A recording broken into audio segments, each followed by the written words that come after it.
இருக்கிறதே ரெண்டு பாலிடிக்ஸ் தான்.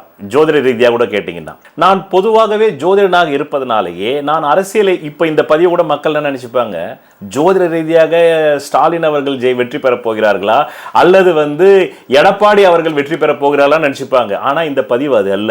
இந்த பதிவு நீங்கள் கேட்ட கேள்வி, இந்த சாக்கடையை சுத்தம் செய்ய ஏன் இன்றைய இளைஞர் சமுதாயம் வருவதில்லை?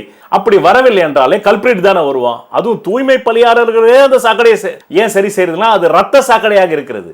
அரசியல சொல்றீங்க? அரசியல சொல்றேன்.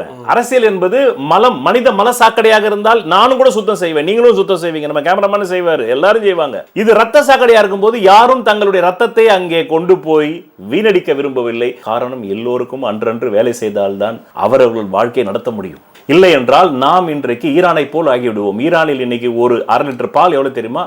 8 லட்சம் ரூபாய், 8.5 லட்சம் ரூபாய். நீங்க போட்டு பாருங்க கூகுள்ல.